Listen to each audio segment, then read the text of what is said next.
The thoughts, views, and opinions expressed by this podcast, as well as its hosts, are for entertainment purposes only. The viewpoints expressed, although based on very real topics, are not to be taken as fact.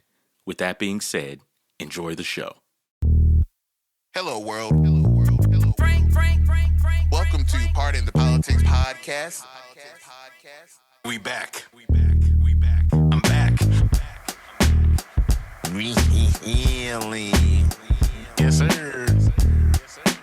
Yes, sir. Yes, sir. Hello, world. Welcome to Pardon the Politics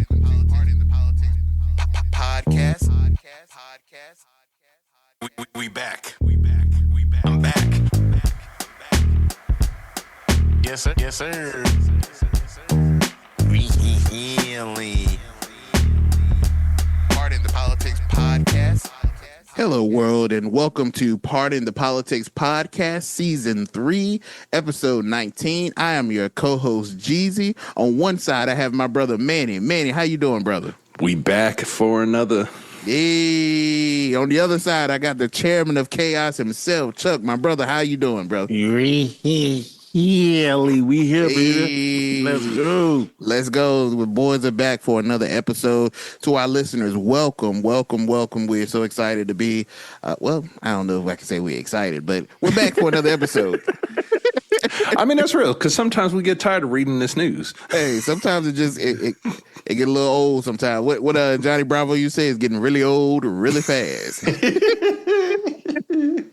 But to our listeners, we appreciate you tuning in for another episode. And before we begin to do anything, to talk about any topics, the first thing I would like to mention is Happy Mother's Day, man. Happy Mother's Day. Yes. Anybody that listens to us, whether you are a mother figure, we definitely want to say Happy Mother's Day. Bro. If at any point you have ever fed me, be it after a school, after a church activity, after a sporting activity. Hey, bro. Happy Mother's Day. That's so real. That's so real. to some of you mothers that champion raising these children, we hope that you enjoyed your day, that everything went well. And I just want to say this. While we acknowledge mothers and mother figures we got to do with an asterisk. Oh, if you got a fur baby, Mother's Day is right. not for you, no. Right? Only humans. No. Only humans. Only humans. Only humans. Please don't get me started on my diatribe about people and their pets, please. Well, but what if I identify as them? Never mind. Nope. That's another podcast for another day. Do you have...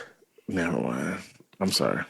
And I was setting the early alley-oop, bro. We just took the ball off. Listen, I turned it over and just handed it to the referee out of bounds because we trying to take this thing somewhere, and I was about to take it somewhere we don't want to go. But yeah, I touched the ball, coach. Bro, it's a championship game. And listen, that's one of my. I'm sorry, G. I know you about to move forward. Go ahead, brother. I hate that commercial, Manny. Bruh. Accountability, man. Accountability, you're sportsmanship. Screw sportsmanship. No, I'm not happy that I lost this game. I'm ready to fight somebody. Get out my face. All right, yeah. Good. No, it ain't a good game. Bye. I'm sorry. To all the mothers, though, to the mothers that tune in and the mother figures, we hope that you enjoyed your day. And I just will say this as we move on. If you had a great Mother's Day, return the favor when Father's Day comes. Y'all got a month. Well, since you went there, I came on the inbound with the alley this time. And I'm going to dunk it. Out of bounds play. This is why you cannot identify as whatever you want to identify as, because Mother's Day does not translate the same when it comes to Father's Day. Nope. You're not a father and you're not a mother. Plain and simple. I don't care how loving, caring, nurturing. No, absolutely not. Every year at Father's Day, we're going to have our Father's Day rant. Oh, now we have the chairman of chaos along with us. Ooh. And normally when we give our rant on Father's Day, it's just me and brother Manny here. But we got another tier of ignorance with us. We got some things we got to get off our chest this year. Yes, sir. But we need to establish an auntie's day and an uncle's day. We do. So because even the mother figures, you're more of an auntie than a mother.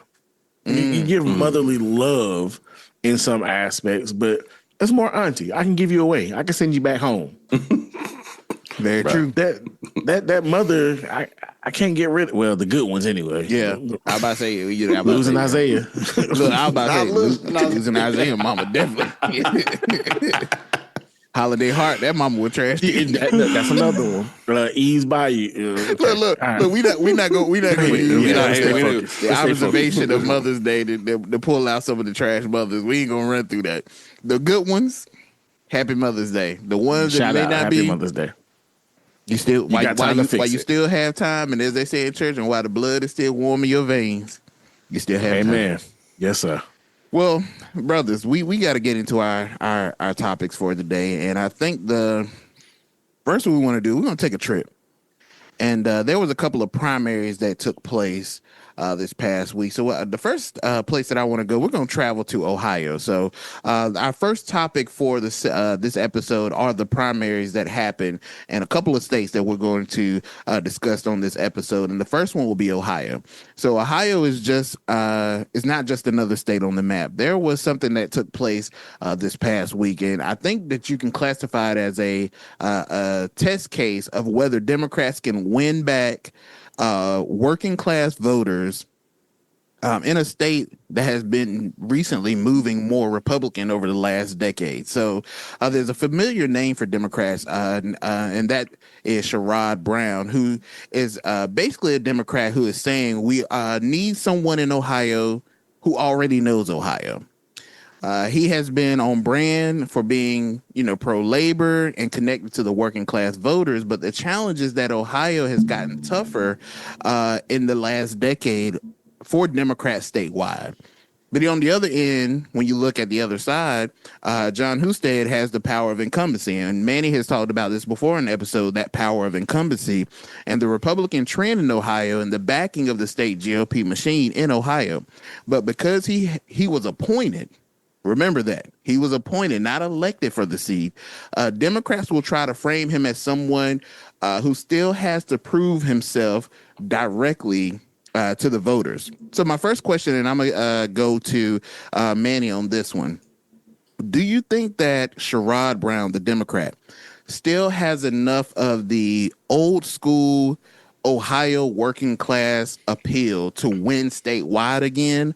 Or has Ohio moved, and some would say, too far right for that formula to even work anymore? Man, I guess to sum it up at a high level, we gonna find out. But for the sake of the pod, we gonna find out. But look, let's talk about it. So one of the things that we highlighted a couple weeks back is how are the Democrats going to figure out a way to mess this up? Mm-hmm. And I actually see this move as them not messing this up. I think this was a very safe decision for them for a known quantity and again, knowing Ohio. And remember also the state that we're talking about. This is also the state that elected John Kasich as governor. Yeah. So center right at its core, I would say. So center right. So to have a known quantity, to have someone that you're not having to figure out, I think is going to help.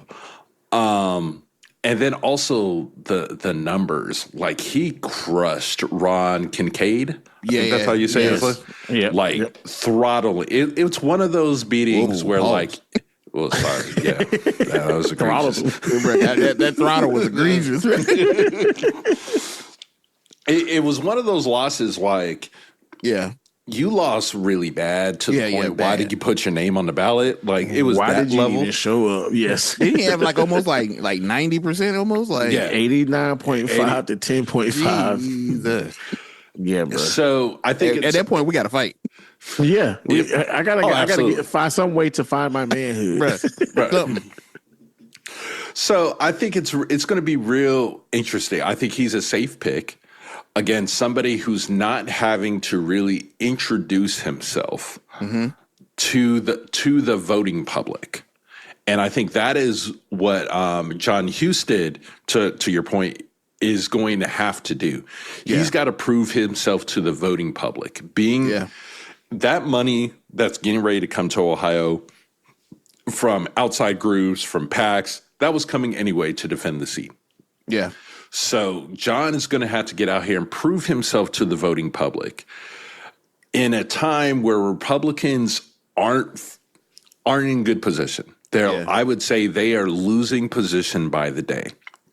So, but then at the heart of it, Ohio has been conservative for cycles, entire cycles. Remember, Kamala Harris lost Ohio by 11 points. So that is not a insignificant amount. So it is still going to be a hill that Sherrod has to climb, but I think it is an easier hill when the public already knows you.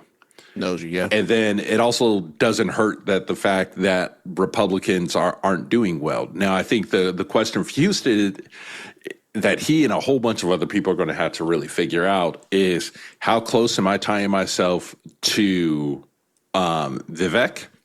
How close am I tying myself to Trump? And those are internal decisions that he's going to have to process through. Yeah, I agree, Brother Chuck. First and foremost, for me, an older white man named Sherrod Brown. Look, I thought is the most.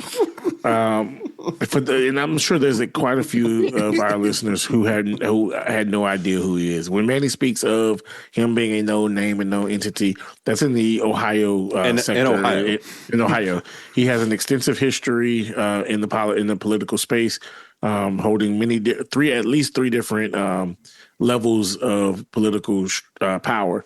So yes, he's a very known entity there. But for me, when I found out about him, I was like, hey, he spelled it like Sherrod, like we do.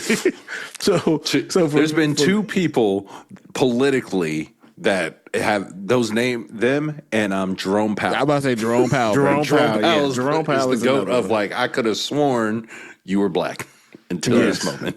Very, very much so. Your family must have been down for the cause. Freedom fighters. But to the point of how the state of Ohio is going to turn up and turn out in the vote and the messaging that is going to come across, it's going to be interesting to your point, Manny, to see how Houston aligns himself and what's his message going to be.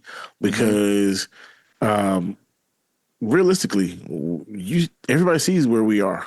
They know what position we're in. And I'm interested to see how close Vivek aligns himself to Trump.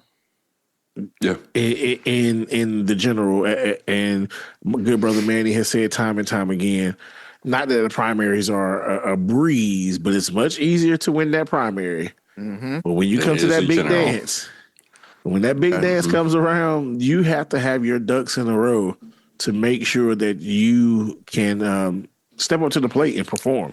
And so right now, it is a tight race between Houston and Brown. I think the latest numbers show Brown has a slight lead by like 2 percentage points, but that could flip at any moment. That is nowhere near anything to even. And isn't that in typical polling? Is that almost in the margin of error? Yeah, that's in the margin of error. Especially at this point of the year, like we're getting ready to hit summertime. One thing I do want to call out before our listeners, before they go look up Husted and all that, Husted is known statewide. He ran for lieutenant governor and was lieutenant governor in the lead up before he actually got appointed. But it is different. When you're running as lieutenant governor, you're also like low key running on a ticket with the governor. I was going to say, most times with lieutenant governor, most people don't pay attention to the lieutenant governor. Right. Yeah. They attach their name. Yeah. Yep. And Sherrod has been in Congress. So he's been at the House, like he's been on the stage again, different from a congressional district to a Senate district, but the federal rules change once you step out of it. So that's what we talk about having to prove himself to the voting public as being the guy. You've taken over as the starting quarterback. You are now the guy here. Yeah, man. I mean, there's not much else to add to that. Knock it out of the park, but it's going to be interesting. I will say, because they had compared to many other places, their the people running, it was such a small number. Houston went unopposed, and Brown and Kincaid were the two essential people for their primary. Where you got some places where you have 3-4 people running, right? It kind of narrows down. But we want to bring this to you all because we know how essential Ohio is going to be, and it's going to be a very interesting race for them for that Senate seat, and it's also going to be expensive. Yes, it's not going to be North Carolina expensive. Can I go on a gripe real quick? I got a gripe. Yeah. Go ahead, brother. Go ahead, brother. It grinds my gears and not grinder. But, no Lindsey Graham. Gotta clear that up. Them gotta clear that up. The amount of money that is raised, spent, and wasted during election season. The things that we could do with these funds, there are so much. We just talked last week about North Carolina and the deficit of pay, the deficit of resources allocated to our children. If we really dug into all of these states and all of these areas where these funds in millions and millions upon millions of dollars are not only raised but spent simply on TV ads. They not just going to keep it in here for shits and giggles. Like, oh yeah, it's going to get thrown around. Like, never mind. Yes. Sorry, I was about to. Like the strip club. Like the strip club. Yeah, okay, there we go. The money gets thrown around like the strip club. And as someone who is a staunch proponent and advocate for the strip club, yes, but just to elect an individual, there's millions upon millions of dollars that are spent and essentially wasted. Because why am I seeing this same ad 15 times in an hour block of a TV show for these same individuals? Like, campaign finance, there should be a whole different level of reform to campaign finance, and there could be a better allocation of funds. And I'm not going to harp on this too much more. See, Chuck, it's always been an issue of mine. You open the box, and now I got to say something too. If you are a candidate listening to this, I'm about to give you some free advice. There is not a single yard sign that has ever won any election. No. People don't pay attention to that. You don't need any more yard signs. Set your amount, get that amount. You don't need it.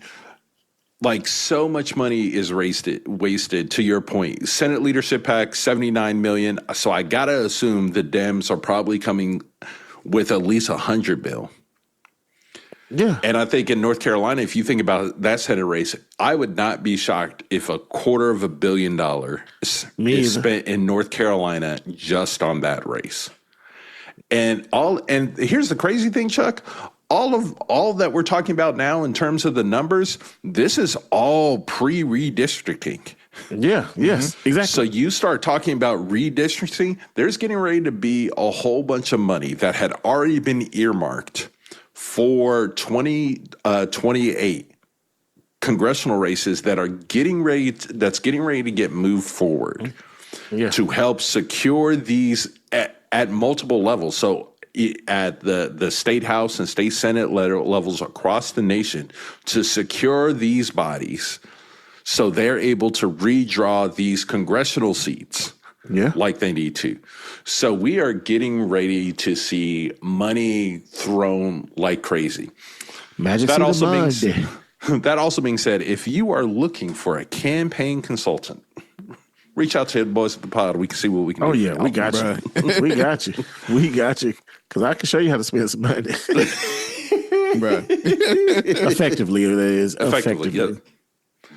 But it's going to be interesting. I think Husted, I think he has some wind in his sails just because he is an incumbent, but it is not the wind in the sails of a true incumbent, like you pointed out too. Yeah, definitely.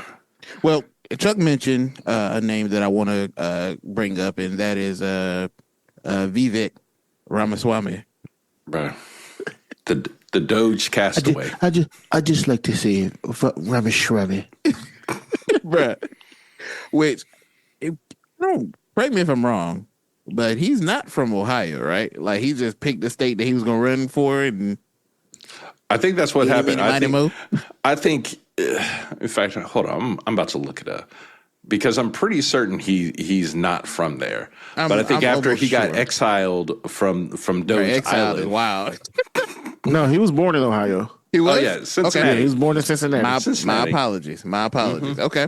Well, from the governor's race, this race is going to be fascinating because it is almost like two totally different political symbols running against each other. Vivek he brings the Trump aligned, anti-establishment, businessman, outsider lane. He's wealthy, media savvy, and built for national conservative politics. But you, on the other hand, have Amy Acton, who brings a very different image. She's a doctor. She's a public health official. COVID era, which she's very known for her COVID era crisis management, and someone Democrats can present as a steady and serious candidate. So it's been noted that this race is expected to be, for the governor, to be more competitive than the normal Ohio governor's race, which some are rating it as a lean Republican instead of a likely Republican. So I want to ask to my brother Chuck, which message do you think plays better in 2026 when we look at these two candidates? Ramaswamy's outsider, shake up the system approach that we know him to be, or Acton's steady hand after crisis approach? Well, the way things are lining up right now, it's quite interesting. Right? Not only do you have the situation that we're in with Iran and how we are fighting for our lives here in America, with the rising gas prices, with the increase in everything else. But we also have in the news, there's a potential another pandemic on the rise. This situation is starting to evolve. Good one. Good one. With the hantavirus, and if we, this is how I can foresee it happening. If we get a few cases here in the U.S., right, this is going to play out perfectly for Amy. Perfectly. Maybe. I don't know if it'll play out. Okay, listen to what I'm saying. Okay, this is the play.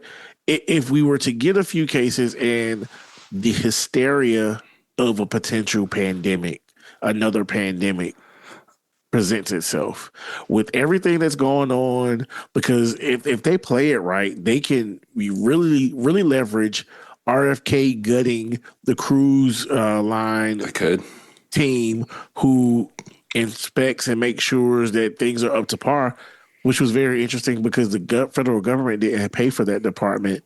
The cruise line industry did. Yeah. So you gutted something where you received no savings, no savings of money. In gutting. No, I equate that, Chuck, to like, hey, I'm going to this restaurant So for our our listeners, I'm allergic to viewers seafood. Viewers to come. Yeah, viewers to come. For our listeners, I'm allergic to seafood. So if I order a plate of jambalaya, it's coming with sausage and shrimp. Mm-hmm. That And whole the good ones situation, have chicken too. yeah, and chicken. Right. Yep. Oh yes, Lord. If I tell them no shrimp, if I tell them to hold the shrimp, I don't want the shrimp. Guess what they not doing? They not taking that price down. I'm still paying. That's exactly what they did here with that roll with the CDC. It's coming with the meal. It's here. Yeah, it's here. If you said no, we don't want this. Cool. You're not saving any money. It is still what it is. Yes, but back to my point, and so the structure of what could happen, and like I said, if there's a few cases here and there, 1 or 2. Okay, but if there's numerous cases that pop up throughout the U.S., her positioning, her expertise, her role, if positioned properly. Yeah. This is all conditional if-then statement. If then.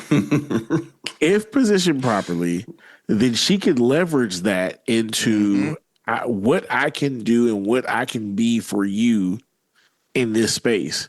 Yep. You already see with his alignment with Trump has gotten us gas prices over $4 a gallon. Right. Yep. The price of everything is going on.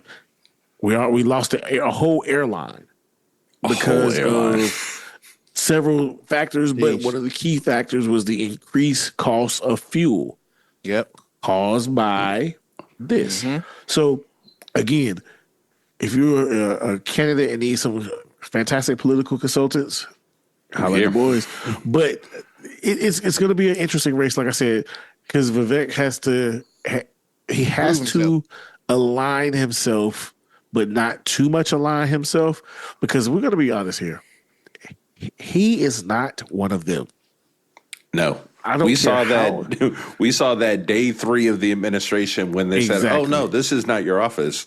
You actually don't have an office here in Doge. Go ahead and you need to be across the street." They're going to use you, and they will allow you to hang around. Yeah, but you're not one of the boys. And so, how he plays this is going to be very interesting to see and moving forward. But that's how I can see it possibly playing out. I want to ask this. I know this has nothing to do with the topic per se, but with the statement that Chuck just made, though, it made me think, what's the difference between Cash App and Vivek? Nothing. Oh, okay. Nothing. I think Cash has a law degree. I think that's the difference. And I see it no different than let's be real about it. The venom that was spewed toward Mondami from the Trump administration and the Trump team. The ads we saw. Oh, this is going to turn your country and your America into a Muslim country, and that's New York. May not be Muslim, and that's New York. Exactly. Yeah. We're in Ohio, the great white Ohio, and we put out Vivek. You got Vivek, and they're gonna the things that they could say. Hey, listen, against him, those backroom conversations and those backroom things that are said about him. And they happen. Do you remember the video that was circulating on social media where the white lady was talking to him and she was like, "Bro, I really just can't vote with you because you India." Exactly. That's a reality. That's a reality he's going to have to deal with. Yeah. And I think not only from as a candidate standpoint, he has to be able to deal with that mentally. Oh, for sure. And it's rough. Yeah. But I think absent of all that, so let's put all that to the side. I think the other thing Vivek has going against him, he's a billionaire. And right now, billionaires ain't too hot in this country. So I think that's going against him. I think he is truly a new unknown quantity politically. Yeah. So I think that's going to be going against him. I think how he's going to tie himself to Trump is going to. I think that was mentioned earlier, right? Yeah. But here's the thing: like, if you don't tie yourself to Trump, where is your credibility? Bruh. And that's why I say he has to walk a very delicate line of the alignment with Trump, but I'm with Trump, but I'm not 100% Trump. Right. Well, how does that affect the endorsement though? Because we know that we've seen Trump before where the endorsement comes sooner than later. Some of them come later than sooner. Well, and he got it off Gates. I think this was part of the trade-off, like of him leaving Doge. Hey, I'm going to endorse you to go run in this state. So that's why he ran it. And not to downplay Casey Poosh, but his tagline is that he's a YouTuber. So there's not a whole lot coming with that from a political basis that you also have to build. Yeah. So I think that's going to be interesting. Chuck, to your point, I agree with everything you said about Dr. Amy, but I feel like if it takes off with the hantavirus, if that happens, God forbid that it does, because we're dealing with a whole lot right now. Yeah, too much. Lord, please. I didn't say take off, just a few more. Yeah, right, yeah. But I don't know what's going to happen. I think the COVID raw facts of the situation, Democrats have not won Ohio in 20 years, the governorship in Ohio in 20 years. So this is probably their best shot since Ted Strickland was running. But the whole COVID thing, I don't know, and this is just me not being really deep into Ohio politics, is how the response to COVID was viewed by the people. Yeah. If it was viewed very positively, then I think that's going to help, being that steady hand. And then and I say it from a fear standpoint. Oh, no, absolutely. Yeah. Absolutely. And again, a lot of it is going to be based off of positioning and how you position this, because you can play on the fears of someone without trying to be a fear monger. Yeah. But I think that's going to be the X factor here is if it happens, how seriously do we as an American public take it?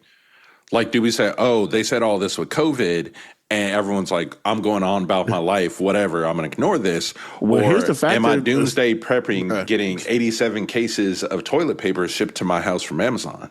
Well, here's some of the factors. Some of the early people who caught it have died already. Yeah. They I mean, 40% mortality rate for hantavirus versus, was it 1% for COVID? Yeah, it was like or under 1% for COVID? Yeah. Vastly different.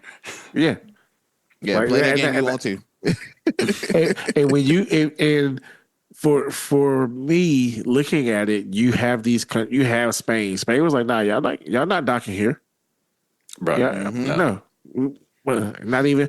And I think I read a report that they are starting to set up like isolation pods and stuff to try to get those people off and to quarantine them, but they're taking it very serious in the contact tracing that they've been doing for those who had already gotten off and gone home is at a high level. Yeah. Unfortunately, here in the U.S. and the CDC, not so much at a high level. If only we hadn't gutted an entire agency via Doge. Yeah, Vivek was. So that's the other thing that could come back. That's another thing that she can throw as a caveat. Yeah. Because that's even what I'm saying. Depending on how you position it. Yeah, this man spent less time in Doge than what's his face in Harry Potter. Malfoy. Yeah, he spent less time in Doge than Malfoy in the entire Harry Potter series. They are absolutely going to tie him to that entire mess. And I think that Chuck's point, it made me think, if there's a crisis that arises, we call for a doctor. We didn't ask for a billionaire. And that is what Vivek Boy, that's is. a tagline right there. Look at you, Bill Gates. That's what Vivek is. Oh, hold on. Message. But that's what Vivek is, which even more ties to, what Doge did to Manny's point. And even if you take out of the micro or the macro of it, the micro is, do you really want somebody who thought that those decisions served the people well governing the entire state? I mean, what if we don't have a crisis? That's fine, but if we do, are we really looking at this person to govern us through it when you have me who has gotten us through? I got a line that can be used for advertisement. And if any of our listeners hear this line, hey man, y'all call us in Ohio, let us know. Call us, DM us, whatever. How can you trust him with Ohio and Trump didn't trust him with Doge? Message. Boy, somebody better hit us up. I'm just saying. Here's Not another even that. question. Trump didn't trust him. Elon didn't trust him. Message. Here's puppet hand up the butt. Hey, that's the only way. That's the only way to control the. Never mind. So, here's the other question. Absent, let's strip some of a good portion of the politics away. Is Ohio ready to elect somebody who's only 40 years old to be the governor? No, I don't think so. We'll find out. We will. I mean, Arkansas elected Sarah Huckabee Sanders, so it's not impossible, but it is a decision that the public has to make. The literacy rate in Ohio is higher than Arkansas. Yes. I mean, plus, she actually held a job for the duration of a tenure. Yeah. Vivek has it. Yeah. Yeah. This is not biopharmaceutical. Yeah. yep. No. Good luck, Vivek. Say ya. Yeah. But I think that what we'll do in the good song of the Cha-Cha Slide, we'll slide to the left and go to Indiana. Indiana has some very interesting things going on this past week. Hold well. on, Jeezy. We gotta let that one. That was good. Give you your credit for good. that one. That was real good. Hey, That was real good. But Point God, bro. Yeah, hey, for those who are geographically challenged, look at your map. Yes, That's all sir. I'm saying. And the whole double entendre. Thank you, brother. Thank you. Yes. Fantastic, man. Fantastic. Hey, brother. Hey, I'm just a man trying to develop under the microscope, brother. That's all. But Indiana had some very interesting things that took place over this past week, and I think that we can classify it as Trump's redistricting revenge tour. So Indiana was less about statewide marquee races and more about Republican infighting. So the big story in Indiana is that Trump-backed challengers defeated several Republican state senators who had opposed Trump's push for mid-decade redistricting. So it is reported that 5 of the 7 Trump-endorsed challengers won. One incumbent happened to survive, and one race is still, I believe, at this point, a little too close. Still being counted. Yeah, too close to call. So there were normally low-profile state Senate races, but they became nationalized because of the whole redistricting thing. So Trump wanted Indiana Republicans to redraw the congressional maps to give the GOP a better shot at wiping out or weakening the Democratic-held seats. Some Republican state senators refused to do so. So, of course, in Trump fashion, Trump and his allies came back in the primary, and basically, from the results we see thus far, they punished them. So the Trump-backed challengers who won included District 1, District 11, District 19, District 21, and District 41. And then again, we still have one that survived, which was Greg Good, who was the anti-redistricting incumbent who survived his primary. But when you look at this, is this smart politics by Trump? And I'm going to ask this to Manny starting out. Is this smart politics by Trump enforcing discipline before the midterms, or is this a danger? Is this dangerous for the GOP because it turns every disagreement that you have with Trump into basically a loyalty test? It depends. It depends, and I say it depends on the scope of your vision. Mm-hmm. If you look at it from a minor standpoint, just looking forward towards the 2026 election, this is absolutely a loyalty test. But if you look at this in the standpoint of 2028 and the newest Supreme Court ruling and the likelihood that a bunch of states are going to redraw their lines, and a state where you would be in line to pick up states, these sitting officials have said, no, we're not doing this. We have rules. It's a preemptive move to try to make sure you're in position for the 2028 election. And first off, we said it in this one, and I'll say it again. There was entirely too much money spent on these races and primaries. Money. Primaries. The fact between $12 to $13 million was spent across these 7 races, that I believe my math is right, it is a 4,000x percentage increase from the previous cycle. Nice, bro. And this is all for a job. Indiana State Senate salary make $30,000 a year. But the price of power? Bro, I guess the price right now is somewhere between $12 and $13 million.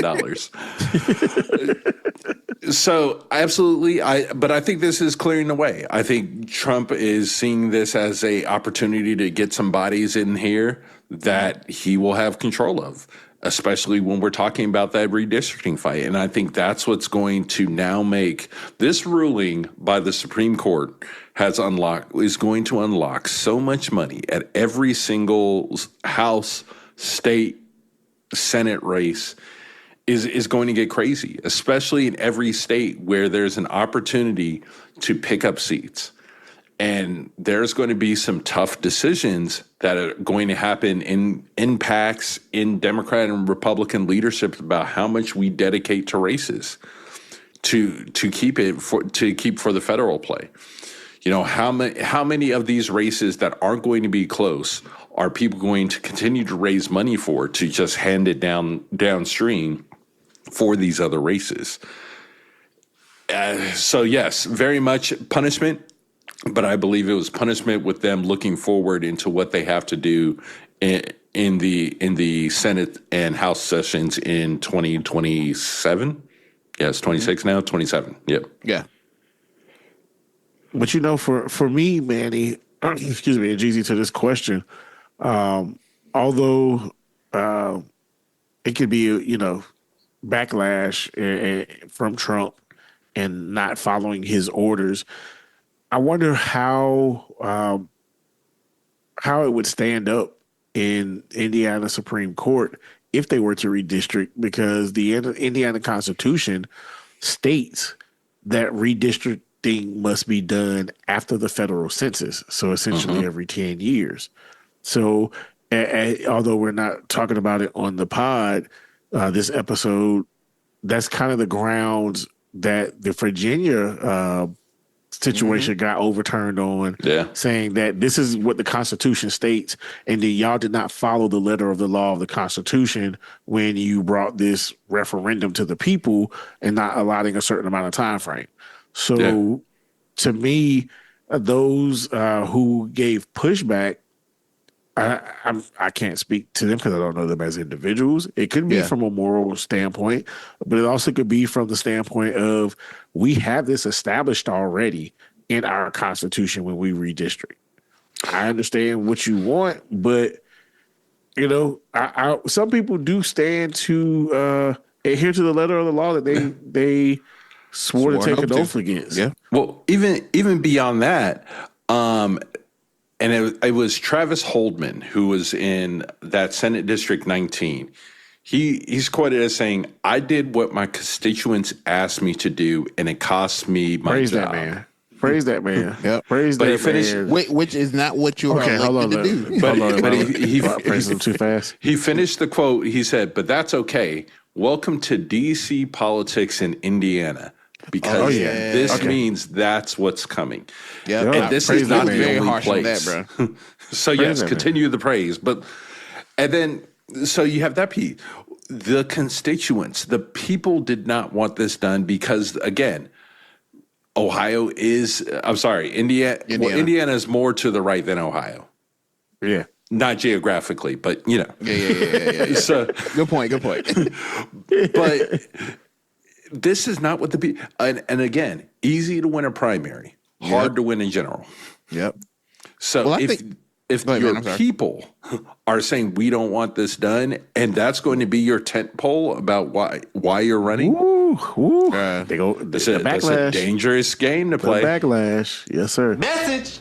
Well, I think that when you look at this question, is not about just who won those primaries. The question is what lesson other lawmakers take from them. If you're a Republican state senator in another state and Trump asked you to redraw the maps, are you going to say no after watching what happened to Indiana? And I think when you think about that's a chilling effect, because whether you agree with Trump or not, the power move, and I think that probably Trump felt good about this because, you know, we for most of the time we talked about ego. It seemed like that Trump card was starting to get a little weak, minus, you know, maybe Texas and Florida with an asterisk. But seeing what happened in Indiana, he obviously, you know, took a little more oxygen in on his chest. So, you know, when you look at this power move, do you think that the Indiana results make other Republican lawmakers more likely to go along with the this weak ones? I was about to say, or even if they personally, to the point that you brought about the center, even if personally you think it's a bad idea, seeing what happened in Indiana, you saying, let me just go ahead and fall in line. The weak ones will. Manny said the weak ones. That was a nice way to say it. Those individuals with no testicular fortitude about themselves. Okay, mankind. It's been if you follow this level of politics and you look at it, I have often been astonished at the amount of manhood that a lot of these guys lack. I know we stated here before. There's no way you're going to talk to me the way Trump has talked to some of these guys. There's no way you're going to handle me the way he's handled some of these guys. There's no way you're going to disrespect my family the way he's disrespected some of these individuals. And you continue to sing his praises. Bend the knee. Bend something else too, but this is a family show, so we won't go there. But it's utterly baffling because I didn't remember his name, but there was a black guy who was a Black MAGA supporter, and he was running, and Trump backed the opponent. God, what was this guy's name? And he's Republican, and he was like, you know what? We're going to push forward. I forget right off the top of my head, brother. Because I was going to say John Jones, and that is completely not the right person. Because I'm thinking in Michigan. I think it was Michigan. I think it was, if I'm not mistaken. But anyway, to not belabor the point, he's castrated so many men in these political spaces to where they're eunuchs, and it's dumbfounding for me. Yes, be a man. Be a man. You muted, brother. I don't know if y'all saw this clip, and I hate that I don't have it ready, but I seen a video where there was these Trump supporters singing a song that they had made for Donald Trump. And when I tell you, it made me think of what you said. John James. There we go. That's him. It was the most castrating display of Trumpism I ever seen in my life. But they were singing, Donald Trump, you are my daddy. I want to be in ecstasy. Bruh. I was like, yo, at some point, have some decency. Bruh. Wipe your mouth. Please. But I think that when you look at Indiana and Ohio, the story from Ohio and Indiana is this. Ohio gave us a battlefield. But I think when you look at Indiana, it gave us a warning. that Ohio says that, the 2026 midterms are going to be expensive. It's going to be nationalized and brutally competitive. But Indiana says that that inside of the Republican Party, loyalty to Trump is still not optional in this case, especially when control of Congress is on the line. And if you're a politician watching these results, I got to think the message is pretty clear. The primary voter is not just picking candidates anymore. They are enforcing the direction of the party. And I think that is a dangerous spot to be in. And those other Republicans in other states, you got to ask yourself, when Donnie T come knocking on your door, what are you going to do? Mm-hmm. What did well, never mind. We ain't gonna talk about Hulk Hogan. But Yeah, what you gonna do bastard when Donnie T come knocking for you? Gotta ask yourself. Hey, what was the quote? If you want to see the content of a man's character, give him power. Preach. Message. Preach. Boy, y'all boy preaching today. So well, we gonna see. This will not be the last time, for sure, that we will talk about these two states in the U.S. So we will keep our eye on them, and we will most certainly bring you the details between what happens. And Vivek, just gonna let you know, bro, if you want a chance, I think the only chance you got, you might have to call the boys at the pod, bro. And the check got to be heavy. For the right price, we can make your tighter. There's a Jay-Z line for everything. Yes, sir. Yes, sir.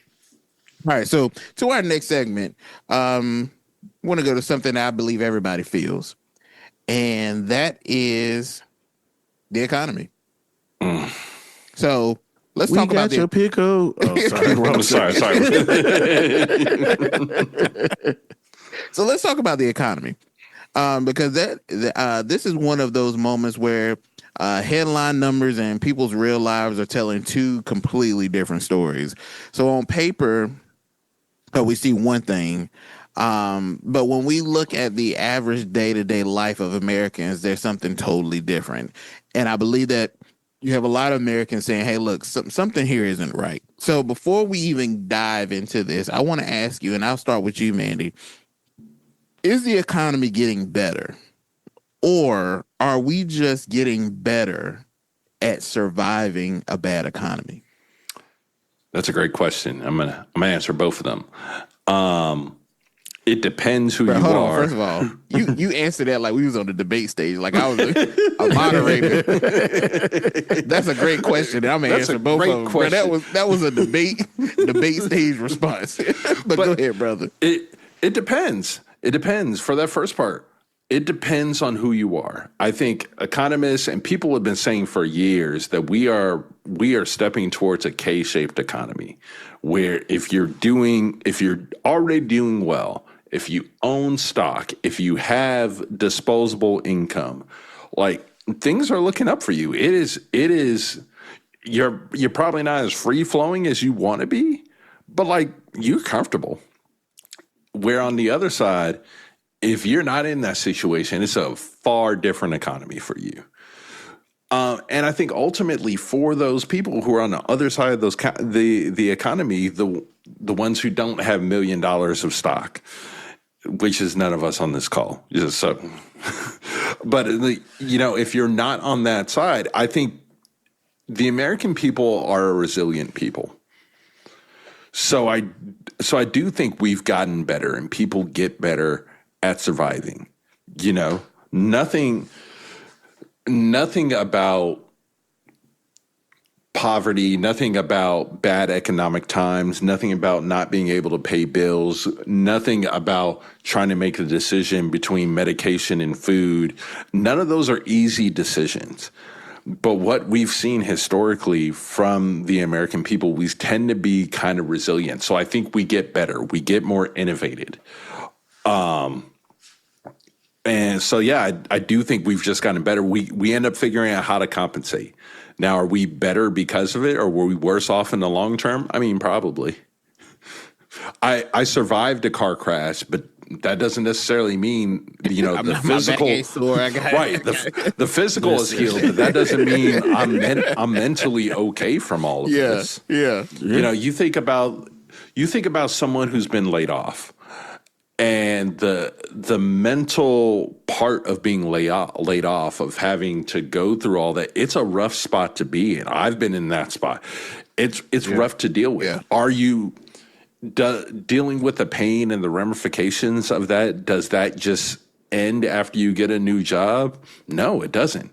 So you still had to process through it. So I think when you think about the economy and you think about the impacts of the economy and how people are navigating through that, yeah, one thing, it's the job, but B, the other side of it is the mental rebound from all of this. Mm-hmm. Yeah, good point, Chuck. Listen, no. No, we not, that's not a note to. That's not a note to Manny. That's a note to this economy is trash. This economy sucks. Where we are sucks, regardless of what they. It's their job to make it sound good. They will lie to you to make it sound fly to you, as my good boy CEO said. Wait, not our government. Crazy. Not the government of this United States lying to its people. Chuck, that doesn't sound of like anybody's states. I don't know if y'all saw the clip, and Chuck, I'll let you finish. But what was his name? Byron Daniels. Is that the guy from Florida? Florida, Trump's other lackey. Yeah. His other boy. They asked him leaving out of Congress on Friday, and they asked him to grade the economy that Donald Trump has presented to the American people. Of course, he threw Biden's name out there, which I still don't understand why people are doing that. But bro, it's been a year plus, man. The man is gone. He gave Trump an A. He gave Trump an A of where the economy for how he's handled the economy and where the economy. He was like, "Oh, it's a no-brainer. It's an A," and I'm like, "The A for absent, bro." Because there's no growth. I was about to say the A for straight ASS. This economy is trash. To Chuck's point, it's bad. It's bad. So I'm gonna throw a couple of numbers around for you all. Go ahead, brother. First and foremost, our unemployment rate has remained about 4.3%. Yes, sir. Not going up, but not going down. And people need to understand that number, because I feel like most of the average Americans don't understand that number. But that's another topic for another day. Look, and I think this is just a key point on that, because I can't let it slide without this factor, because I didn't know it until several years ago when I was digging into it. Unemployment, they stopped counting. Yeah, that was bad. That was strike two. The unemployment numbers stopped counting you. Yep. After 2 years, bruh, yes. That's why I said I don't think a lot of people understand that number. But also it only factors in unemployment claims. Yep. If you ain't trying to find a job, it ain't counting you. It ain't counting you. If you're not trying to find a job, nor are you able to get unemployment benefits, not counted. It does not count. I was in I forgot what class I was in a couple of years ago, and I saw that I was like, yeah. Yes. So to that point, when you hear that the numbers have gone down, you have to ask, how many people are purged out of that equation? Who's exited out of the field? Who's exited out?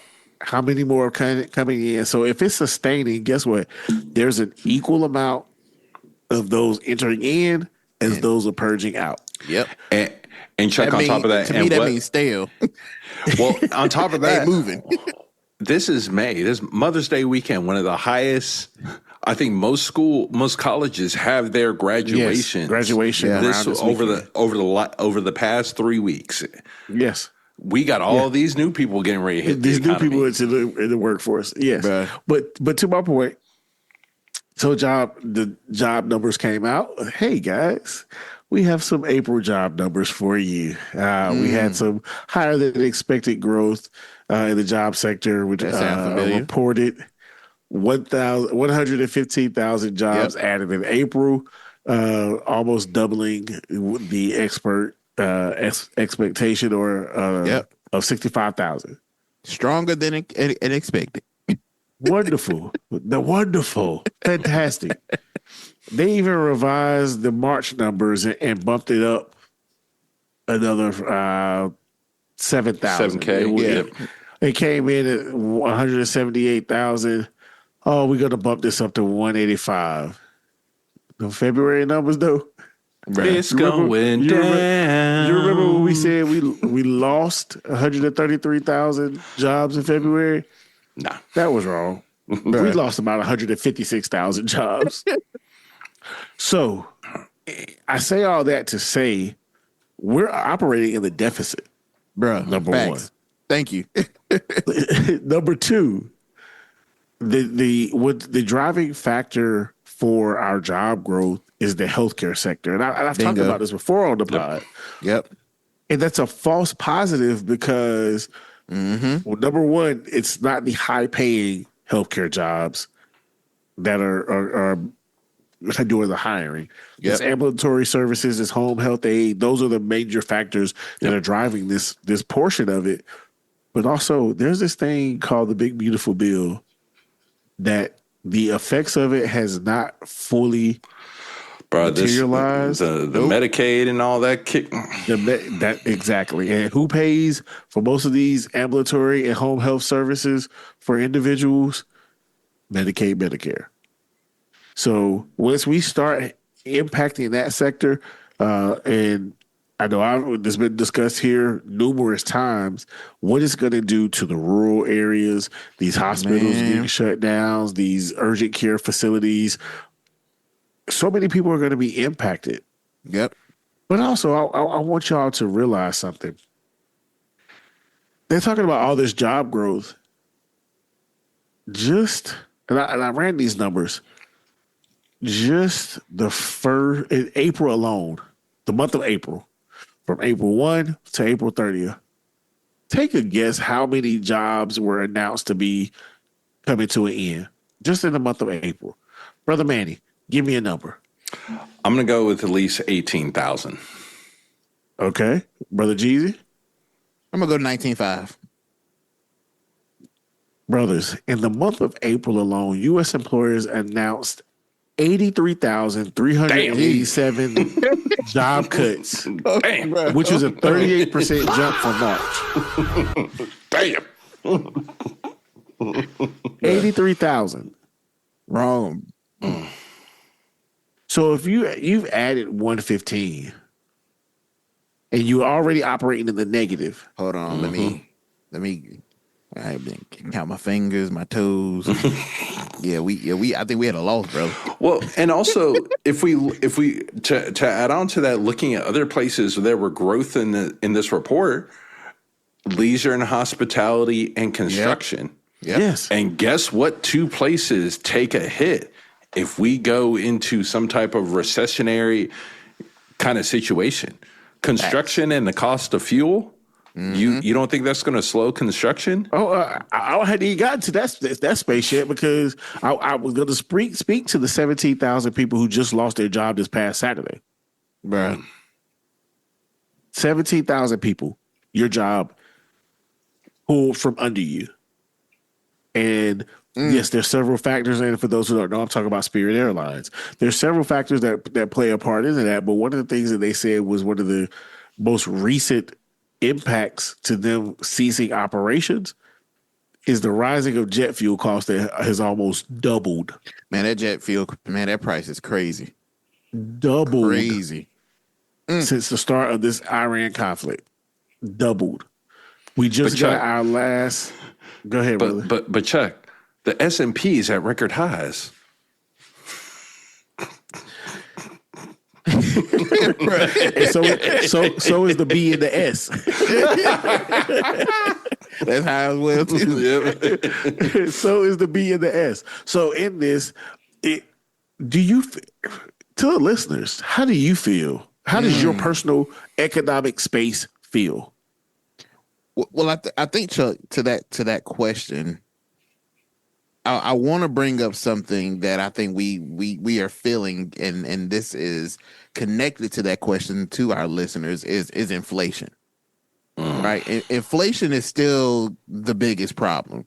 You know, in the latest CPA report, you know, in March 2026, it showed a price where 3.3% over the past year. Energy was the real shocker, with energy prices had rose to 10.9 in March and we alone. mean shocker in terms of the number it grew, not shock that it actually happened. Right. When did we all feel gasoline jumped 21.2% in 1 month? Thank you, Donald Trump. And gasoline was up 18.9% over the year, which I'm still getting pissed that I'm not seeing any more. I don't see no stickers on no gas pumps like I saw with Biden, but it's neither here nor there. I feel like if you're going to criticize one, criticize the other. It's just fair.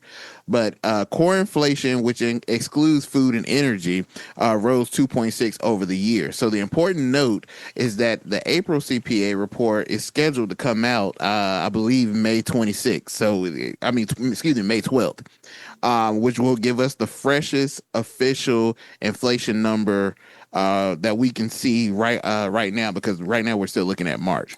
So, but first off, we already know that it's going up. But I think the number that really matters here is really consumer sentiment. Because the University of Michigan tracks about how consumers are feeling about the environment. Like, so no matter what the numbers are, if you still feel like things aren't getting better, that's your reality. And for politicians, that's a reality you're stepping into the voting booth with. And in 74 years of University of Michigan tracking this, it is the lowest reading. That's lower than 2008, the 2008 financial crisis. That's lower than COVID. That's lower when we had stagflation in 1980s. But we keep talking about Wall Street. And it's clear at this point that we're in a K economy and the country is split. And we are literally being bifurcated based on your zip code and the assets you hold. Facts. Big facts. You know, and I think when you look at that number, man, and the point that you're making, I think this is why people are mad. You know, inflation may not, be at pandemic highs anymore. But prices are not going back. I'm about to say, we are not back to 2019. Low either. Facts. We are not back to 2019. So, when gas spikes and everyone feels, like it's getting dragged, up with, groceries, deliveries, travels, everything. When politicians, and just like I pointed out with Byron Daniels saying earlier, when politicians say inflation is cooling, and do you think regular people hear that as relief, or do you think that I would say it could be a form of gaslighting? Which one is it? So here's the thing: when they say it's cooling, again to the B and the S, they'll say it's cooling and it's dropped 0.02%. Yeah. They don't still means it went up. they don't give specifics. No different than, think about this, and I looked at the numbers. Since 2020, the rate of pay or wage growth has been about 25%. 25, close to 26%. Inflation has grown about 21%. So, hey, we're making more money. Yeah. But it's costing us more to live. Yep. If I go out and gas was $4.20 a gallon and it went down to $4.05, I could sit here and tell, oh, gas has gone down. But it's still costing me a hell of a lot to fill up my car. It went from $55 to $51. When before I was paying $30. Punching air. I'm punching something. Mm-hmm. I want to punch somebody. Yeah, yes, sir. But it might be cheaper to go to jail than it is to live out here. Bro. Go ahead, brother. Go ahead, my brother. Go ahead. Yes, sir. Go ahead. I was just saying, so with this, and we look at they not traditionally, but they have said over the years the best way to increase your pay is to change jobs. Bruh. You see that in the numbers. Generally, most people's performance evaluation raises is about 3% on the high end. On a high end in a good year. In a good year. But you can make a 7 to 8% jump by changing jobs. But the question is, who's hiring? Do we have McDonald's, Bruh, Amazon, yeah, the economy looking these Walmart. low level, and that's not to be disrespectful. I say low level based off the requirements of the job. Yeah. Whereas because of this, we could go into diatribe about this AI causing people to lose their jobs and cutting many jobs. These high-paying jobs, these jobs that are the ones that is pouring into the economy, to these jobs that are the fuel to these small businesses, that is the full fuel to the U.S. economy. Big corporation is not the fuel to the economy. No, not at all. They're indicators. They're indicators. Yeah, definitely indicators. But it's not the fuel. And so in that,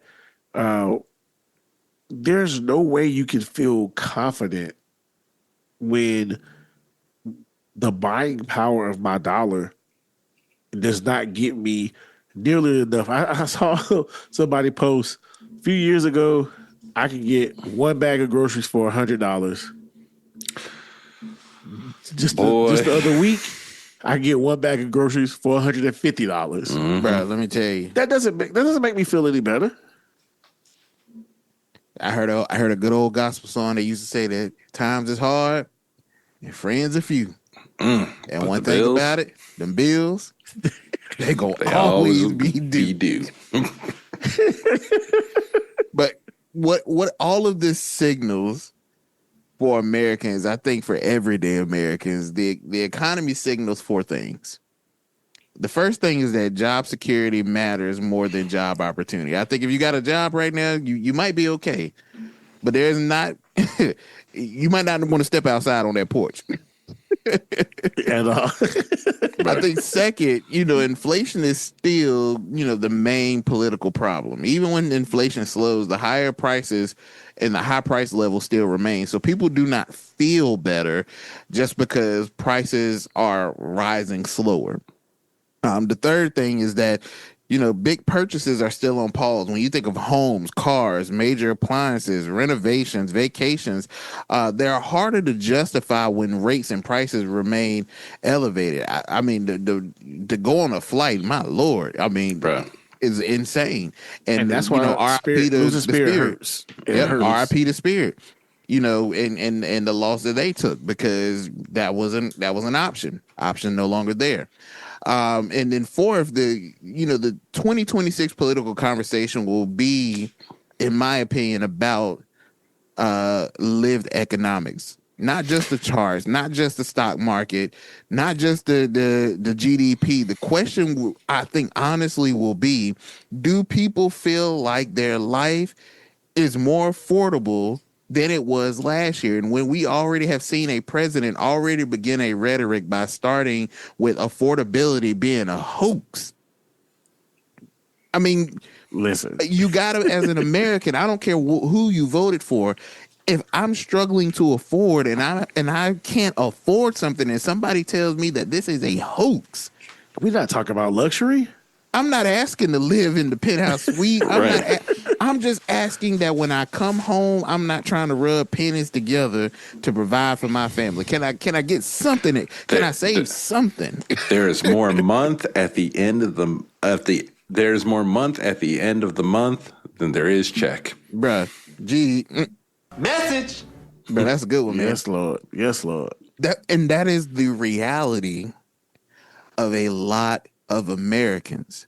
So when we ask whether the economy is getting better or worse, the answer really to Manny's already said it already. It depends on who you ask. If you ask Wall Street, they may say, hey, the economy's resilient. If you ask Washington, they may say that the economy is stable. But if you ask the family, the American family that's filling up a tank, which I'm going to be pissed off because when I get off this pod, I got to go fill up one of my cars, and I already know it's going to cost me 60 plus. I filled up my wife's car earlier this week, 64. Bruh. But you ask families that are filling up their tanks, paying rent, buying groceries, and trying to stretch one paycheck across 5 emergencies. They may say stable for who? Who are you saying is stable for? And if you really take that into consideration as a politician, or just the landscape of what the 2026 election may possibly be and going forward, that's a political danger zone. Because it ain't but so much you can keep telling me, oh, life is good, life is grand, when I got to decide whether to pay the water bill or the light bill. I can pay the rent, but we might have to go lights for a couple of days. Right. Or, hey, we all just going to have to share this. We going to have to eat oodles and noodles for the rest of the week, which I ain't down to oodles and noodles. Right. I am. Hey, I ain't going to down them because, hey, you do. I'm glad that I have. I'm not down to if you eat them. My wife and kids eat them. I down them because I get fancy with mine. I put shrimp in mine. I get. The Lord done bless me real good. Where I eat them by choice and not because I have to. Hello, amen, brother. Amen. But that's a reality for some. Mm-hmm. And when you continuously shove down the throats, Pauls, of the American people, that life is great for you, life is grand, everything's fine, but you don't see that my babies are crying from hunger. You don't see that I don't have the affordability between formula and Pampers. We're not even getting into the mothers that have children, multiple children on this Mother's Day weekend, bro, that have to provide and got to figure out which way they're going to get it and how they're going to get it. Stress. But you keep telling me that life is good. Can't happen, bro. Yes, sir. It can't happen. Sir. So at some point, are you going to align yourself with the people? Or are you going to align yourself with the platform that puts you in that place, that supports you in that place, the billions of dollars that come in your pocket, the millions of dollars that come into your pocket, that fund you to make the decisions that benefits them, but hurts the American people? People always vote their pocketbook at the end of the day. Message. And this message is brought to you by our good brother Jeezy. That boy was preacher. Listen, that's a perfect way to sum up that portion. Ain't nothing more to say on that. Ain't nothing more to say. Hey. That boy is preacher. So, got a decision to make. But at the end of the day, the day got to end. The day got to end, bro. God, dude, man. That is our coverage of the economy and our update of it. So at this point, we are in the episode where we bring you our pickle of the week. When I get us all into the biggest pickle any of us had ever seen. Boy, we got a pickle today. Mm-hmm. Who's in the brine? Now this pickle might be this pickle might be a little different. I don't know if I feel like I just finished preaching, but I guess I got an afternoon service. So go ahead and get a plate from downstairs. Yeah, we done went to Western Sizzling, and bro, we were proper people. We were proper people, brother. Brother, when you would drink out of them tinted cups. Yes, sir. Out of them plates that couldn't hold the whole meal, so that's what that you had to keep. You had no choice but to keep getting up. Yes, sir. When you had a felon that was carving the beef, top tier, and you knew this was it for him. And that macaroni and cheese, yes, sir. Woo! And you seen so many colors and blends together on a Sunday evening. You got every color on the rainbow, bro. Yes, sir. That we were proper people, but we were proper people there. For my pickle, I'm gonna do something a little different. This week's pickle of the week goes to a group that usually gets talked about in politics, but not always listened to, and that's a bad place to be in. Sorry. Sorry. Hemosha. Yes, sir. We got a group of people that they get talked about a lot. And the more I thought about this pickle, the abuse is real. Not black, but the abuse is real. And the pickle for this week is the American farmer. Now, let's be clear. The American farmer is not in a pickle because they did something wrong. I know sometimes, and that's why I say this is a different spin. Most of the time when I give you the pickle, it's somebody that got themselves in a pickle and done something wrong. This isn't the case. They are in a pickle because they are stuck in the middle of a political mess that they did not create. Farmers are looking at the cost of diesel, fertilizer, labor, credit, equipment, tariffs. What else? Trade. What else? Weather. What else? And at some point, they stop calling that market pressure and start calling it what it is. These farmers are in a full-blown squeeze. Now, Jeez, I think you were very generous to say that they did not get themselves into this. I'm trying, brother. See, sometimes, brother, when you got to convict somebody, let them walk it. Let them sometimes walk it. when I'm gonna let you convict somebody, work. you don't point it directly. Sometimes you just got to indirectly. In the church, they say you got to. This is how you step on toes. Yeah, so let them walk it. Let them walk it. So there was a clip that happened this past week where there was a farmer slamming the Trump administration over high costs, saying that they don't know what the heck they're doing. And whether you agree with his politics or not, the frustration for these farmers are real. Farmers are saying the math isn't mathing, and they're right. And when farmers are saying that the math is bad, the math be bad. look, no shade. The math be bad. The math is bad. So the biggest issue is simple for the farmer. The cost of farming has exploded. You got diesel, you have the tariffs, you have all of these things that are impacting them. And this is not just a farmer problem. It's bigger than the farm. It's a grocery store problem. When farmers are paying more for diesel, fertilizer, feed, labor, parts, equipment, and loans, those costs eventually move, guess what? Through the food supply chain. Downhill. That means that consumers can feel it in beef. They can feel it in dairy. They can feel it in eggs. They can feel it in produce. They can feel it in grain products and processed foods. So when people ask, why is food so expensive? Part of the answer may be sitting on a farm where a person growing the food is barely making their numbers to work. Woo. And that is the irony. Farmers can be feeding America while struggling to feed their own balance sheets. And that is a nasty pickle to be in. So, farmers are in a pickle, not because they are the villain, but they're trapped in the jar. They are squeezed by tariffs, fuel prices, fertilizer costs, global impact, political promises that sound good at rallies. And that's the thing that kills me. They get these farmers at these rallies and they sound good and they promise all these things, but it Where's gets the delivery? But brother, it get real expensive out on that field. Right. And the scary part is this.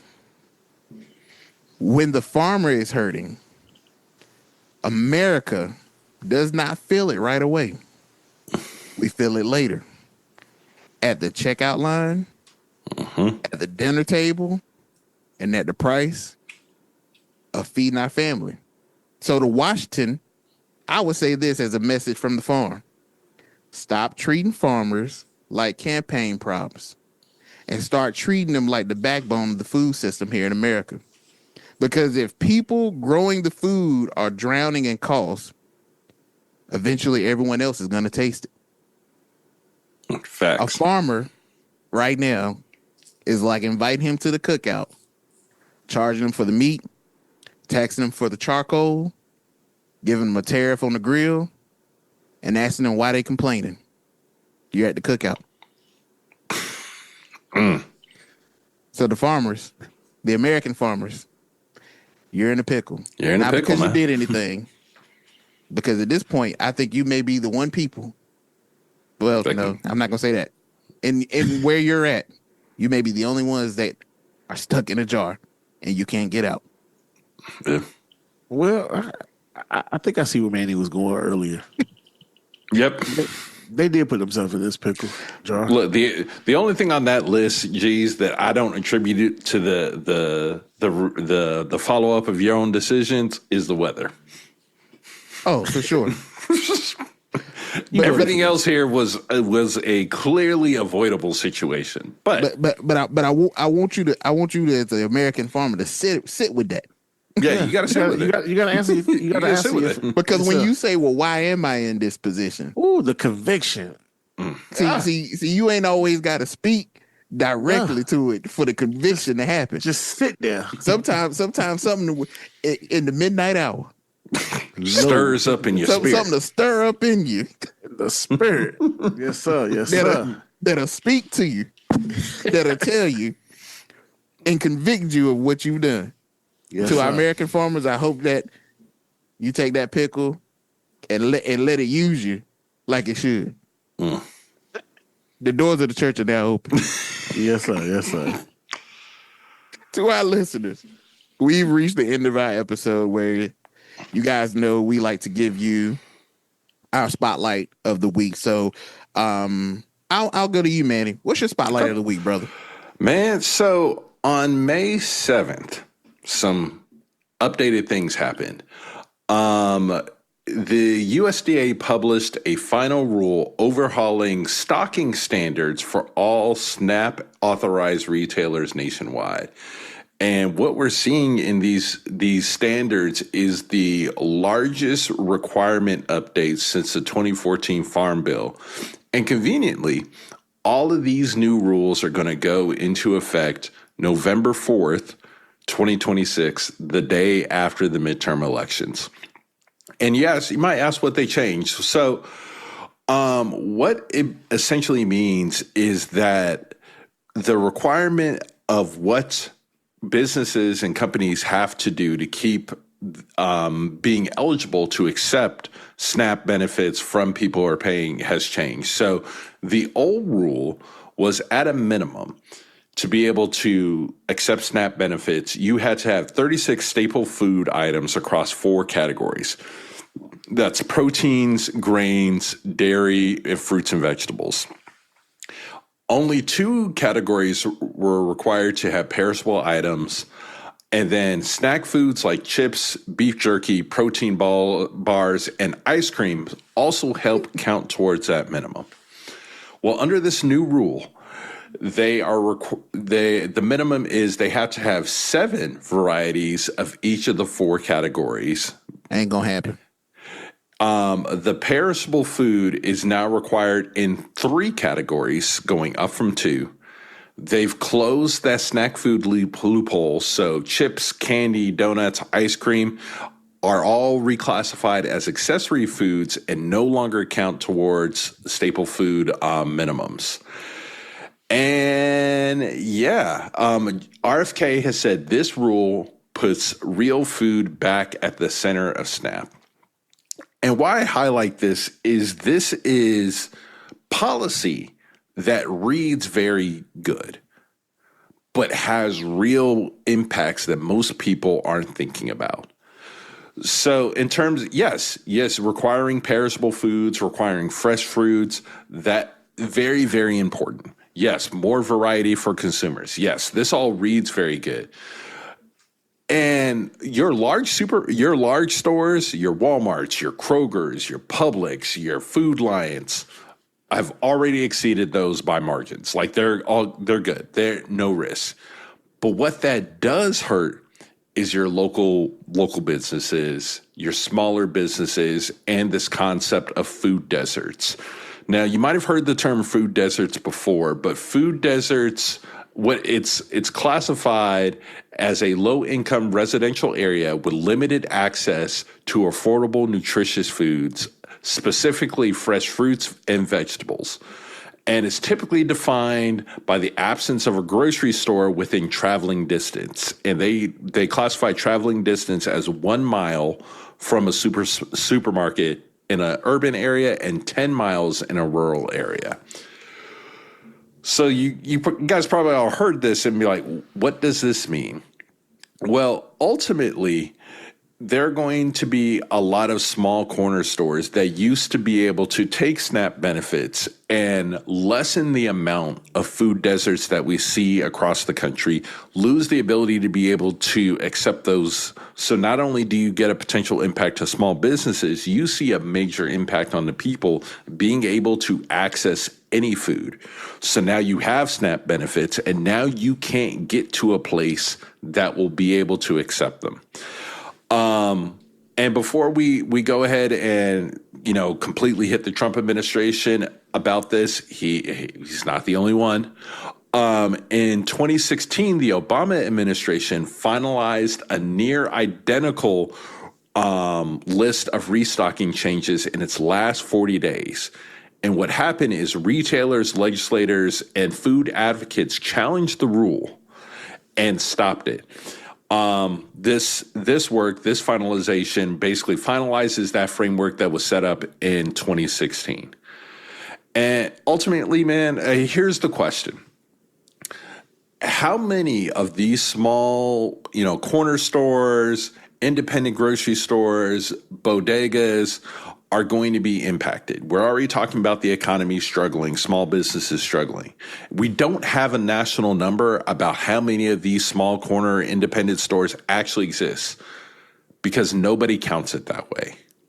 But in your local communities and smaller communities, the corner store with an EBT sign or a SNAP sign was a sign to the public that we are here to support you, that this is a government program that is here to support you. It is moving government to the people. That is now going away. So not only do I feel as though, will this rule hurt small businesses and wipe some small businesses off the board completely, what it will actually do is also make it harder for people to find any type, before we can talk about nutritious food, let's just talk about food in general. It'll lessen the impact of those. Some ideas read good on paper, but is the implementation of policy where things get really dangerous. And I believe this is a really, really dangerous path that we're going down. All from the same administration that was cutting $230 billion from SNAP earlier in the administration. So that's my spotlight. We'll see how it plays out. Again, this doesn't kick in until the day after the election, but we'll see what happens. So, all right. Brother Chuck, what you got? My spotlight takes a turn from the political space a bit. I am a longtime and avid fan of the Atlanta Braves, and at the time of this recording, we have lost one of our most revered and outstanding managers, Mr. Bobby Cox.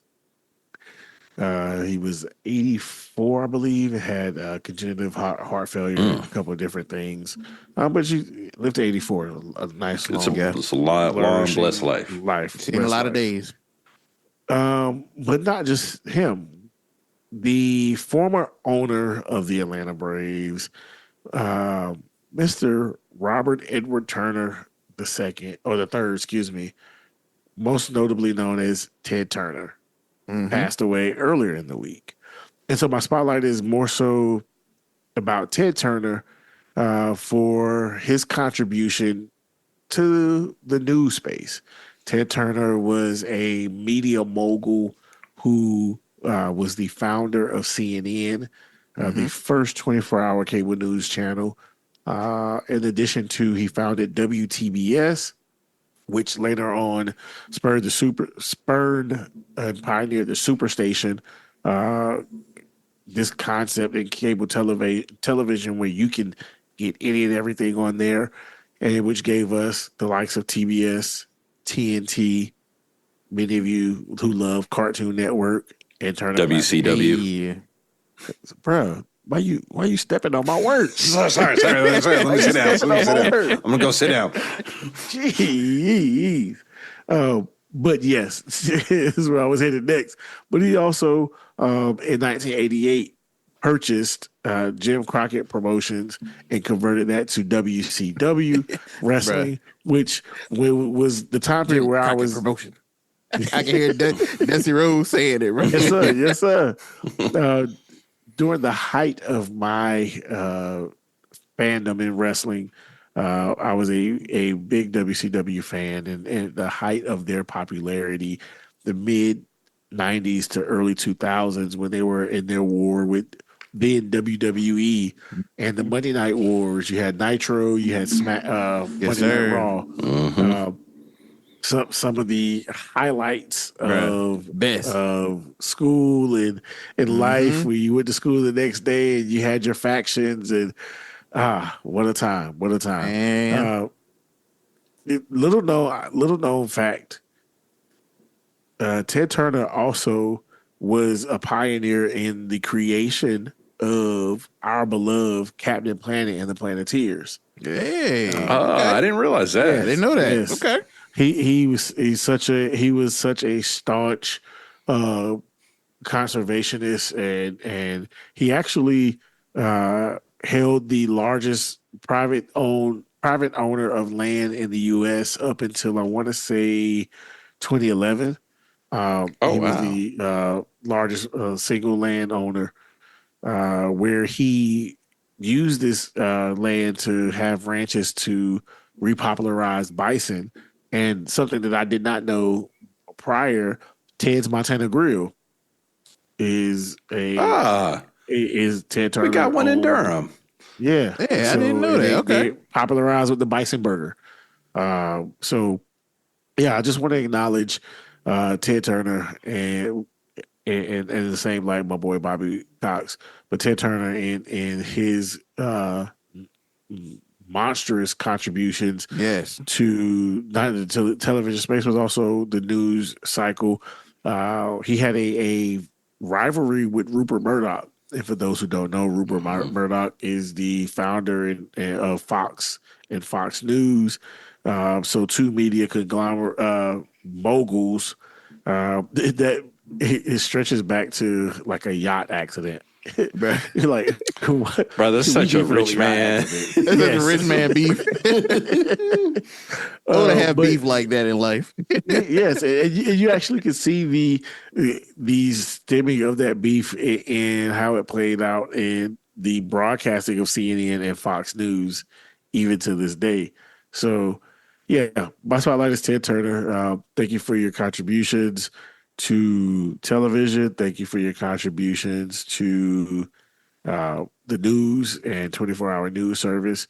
Thank you for your contributions as an Atlanta resident myself, to what you gave to this area. He was originally from Ohio, but I know when he came back from college, and his folks were in Macon, where my grandfather lives, actually. Hey, and, yeah, so there's nothing. Bacon is but thank you for the contribution to my childhood, bro. Facts. Yeah, for sure. Wind, hot water. Well, yeah, shout out to Ted Turner, man. Shout out to Ted Turner, man.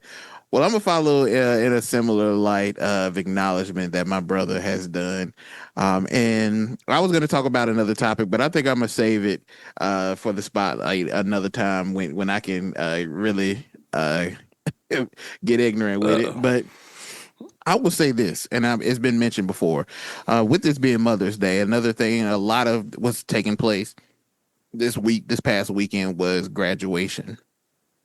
And I first want to congratulate all of those Congratulations. that have crossed the stage and reached this milestone in their life.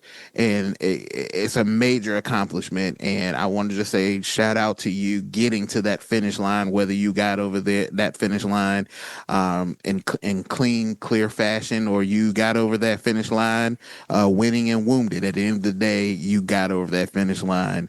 Right. And for it to happen on Mother's Day and to have the love and just to see all the pictures and the videos, I had my chuckle with Deion Sanders and his wife, ex-wife, Pilar, their daughter, Shalome, graduated. She graduated, this weekend. So, Shador was making jokes about how they both were together and everything. But, one thing that was good to me, two things I want to point out. Well, three. My youngest daughter, my middle daughter, her principal graduated with her with her doctorate from A&T, North Carolina A&T. So shout out to her, Dr. Ingram now. But also another one I want to highlight is someone we know very well in our community as Ninth Wonder, who graduated from North Carolina Central this past weekend. Highlighting his 20 plus year journey to get to that finish line, and a remarkable accomplishment of not giving up on that dream and seeing it through and finally getting over that finish line. But also, lastly, just want to highlight a gentleman that is of the name of Ken Grunborg, who is 88 years old. He is a retired Army colonel that finally this past weekend got the chance to cross the stage for his college graduation ceremony more than 60 years after earning his degrees. He received his bachelor's in 1960 and his master's in 1966 in civil engineering from Georgia Tech. But he couldn't walk across the stage to attend either of those ceremonies because of his military service. So this past weekend, the university, Georgia Tech, actually acknowledged him and was able to have him walk across the stage this past weekend, and that was a remarkable sight to see. He spent 20 years as a U.S. Army Corps of Engineering and also served in the 82nd Airborne Division, the Rangers, and the Pathfinders. Was also where he served. So just had an immense career in the military, but was able to have that moment with his family this past weekend, and so many more. It's not just him. There's so many more that had these moments. So I just want to say congratulations to this class of 2026. Go forward and prosper, and just be great. Just be great. You have done a tremendous thing, and go and let that contribution be something that hopefully in the chaotic society that we live in, it can somehow benefit us to better somebody, whether it's one, whether it's 10, or whether it's 100. Go forth and do the work, and you've done a great thing. So congratulations. So that's my spotlight for the week. So yeah. With that being said, we've reached the conclusion of our episode, and if you've listened and made it to this far, we thank you for sticking with us and lending us your ear for the amount of time and the duration of this episode. Again, to our mothers and our mother figures, we hope that you have an enjoyable Mother's Day. If you didn't, let the boys of the pod know. We might be able to try to hook you up next Mother's Day to make sure you have a better Mother's Day. But certainly, the contribution of a mother cannot be imitated, nor can it be duplicated. And we appreciate you for what you have done. And if you have not done anything, there's still time. Do better. Time. Bruh, if you knew better, you do better. And if you don't know better, oh well. Never put the game on pause, but pass it on. Pass it on. My brothers, anything, all hearts and minds clear. Brother, y'all good? I'm good over here. I'm good, brother. All right. Well, to our listeners, if don't nobody I do have something real quick. Go ahead, brother. We love them. Yes, sir.